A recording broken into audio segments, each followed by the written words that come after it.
All right, so we are live. I'm joined by Tony Baerg for another client spotlight interview. Yeah, welcome, Tony. Thank Appreciate you. you coming Thank on. you. It's good. Do you just want to give us a quick rundown, man? Like, what's the name of your company? Like, what all do you guys do? Kind of give us a rundown real quick for the people watching. Yeah, totally. So I run a painting company. It's called Baerg Painting. I've been running it since May of 2015. Uh, yeah, based out of the Edmonton, Alberta area, Canadian. Canada. Yep. Yes, yes, absolutely.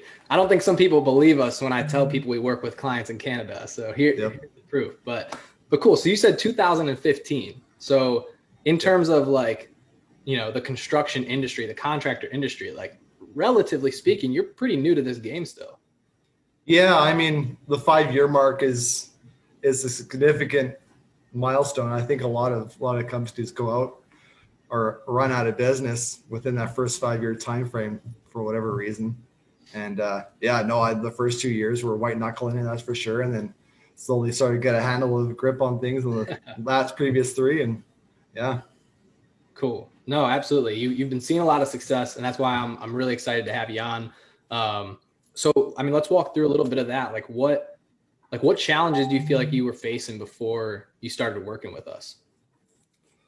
it was always so like making sure I had a good, healthy pipeline and enough leads actually coming in to sort of forecast success. It was always like a lot of anxiety, worrying about like when the next job was going to come, whether I'd be able to keep my guys. And that actually ended up being in like where I would just cycle through a lot of people because they needed to work and I couldn't provide full time. So it was just a constant frustration there. That was probably one of the biggest I hear that. challenges. Yeah, because it's all before working with us, it's all pretty much been word of mouth, right? Yeah, yeah. Yeah, a part of BNI that's been really good for me. For those who don't know, BNI is Business Network International, just business people referring business to each other. And yeah, no, so it's completely relied on word of mouth, really like attacked every job, treating it like it was our own grandmother's house and really working for those referrals.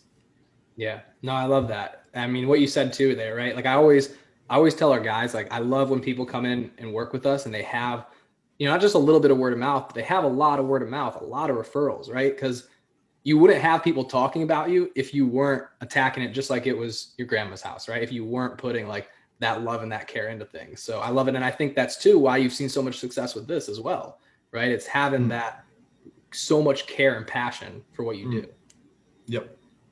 Yes.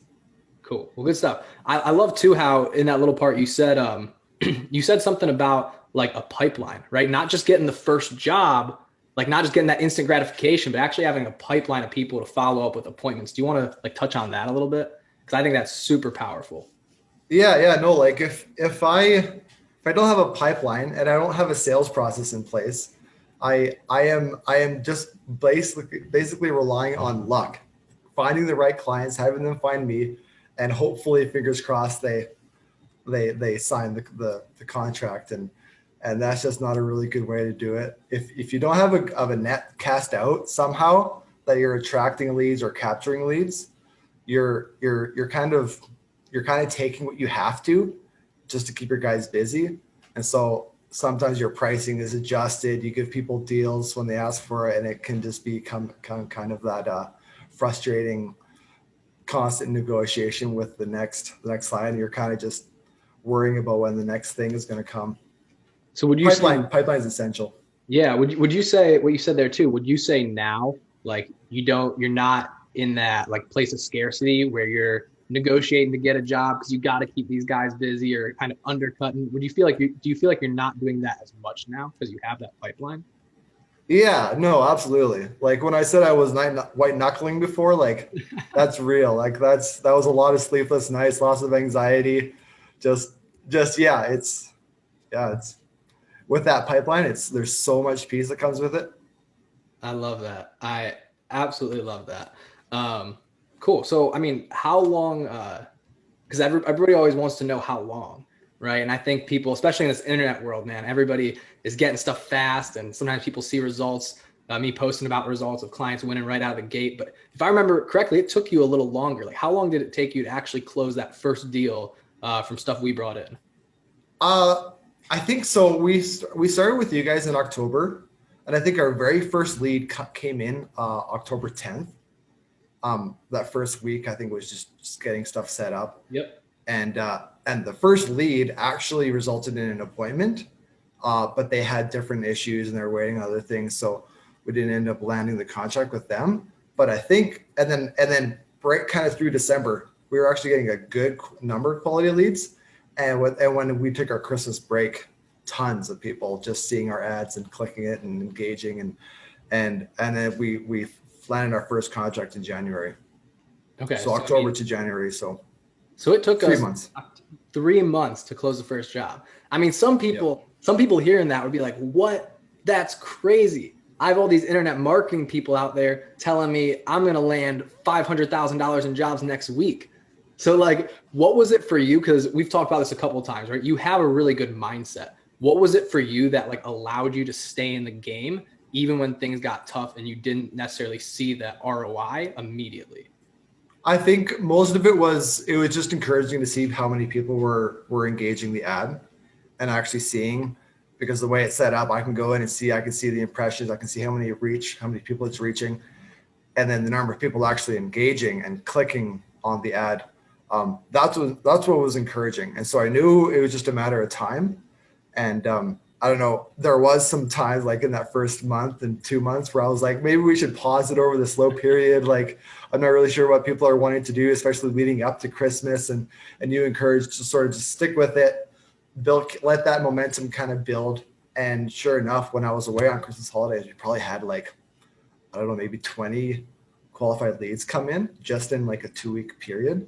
And out of that 20, we got our first contract. And then as of recently, I mean, we can go into more numbers, but as of recently, it's been just landed 3 contracts all in one night I through remember that. Pathfinder. Yep. So give the people what they want. Like if you may not have the exact number, but if you had to ballpark, like what would you say is the total amount in contracts you've landed since starting with In them? value of the contract, the gross, Yeah, yeah. it's somewhere between 20 and 25,000. Solid. Yeah. And I know you always remind me, right? Margins in painting are so much higher than if you were selling kitchens and you have the material cost of the cabinets and everything. So sometimes I Yep. hear that and I'm like, oh, I feel like that could be better, but it's actually you have a lot of profit in that, if I'm remembering Yep. it correctly. Yeah, we do. Yep. We do. That's awesome. That's so freaking exciting for me.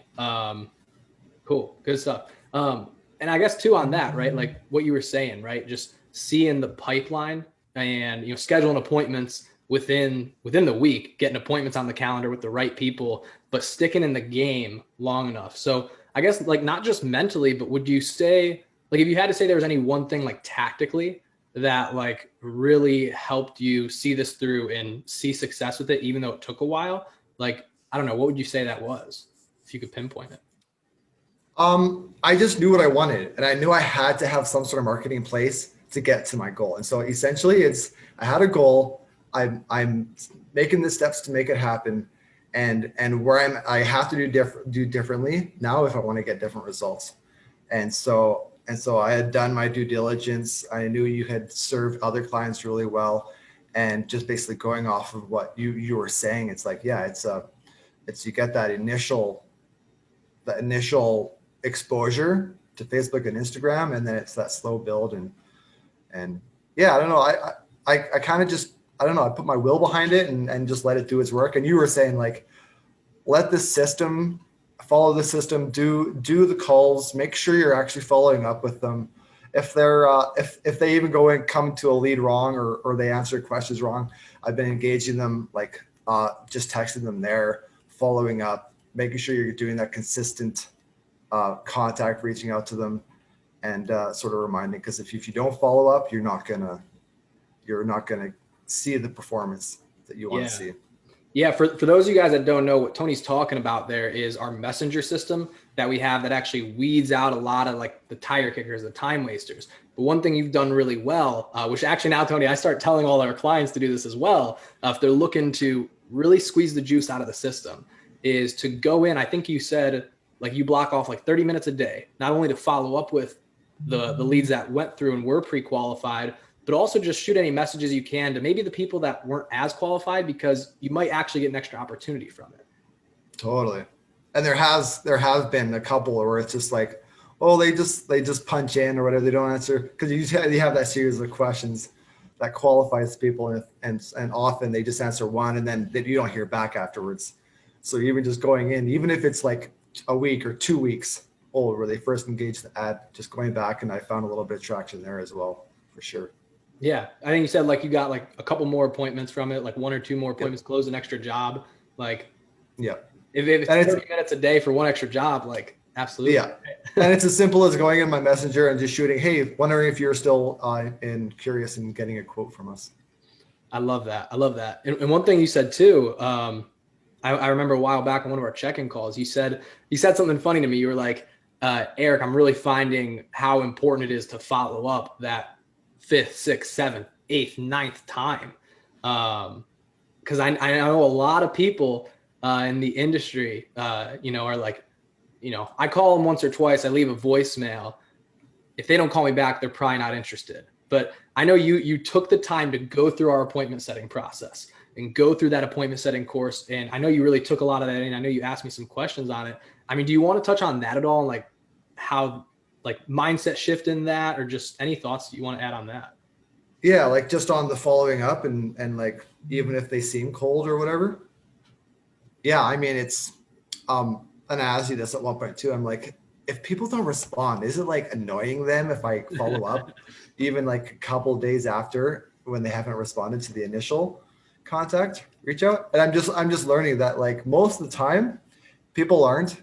They appreciate the reminder. It's all about like how you go about it. If you are just kind and express the patience, or maybe you took a little bit longer than you needed to and apologizing, I don't know, it's a really just it's not something that's ever I found been like they're not irritated or upset by it.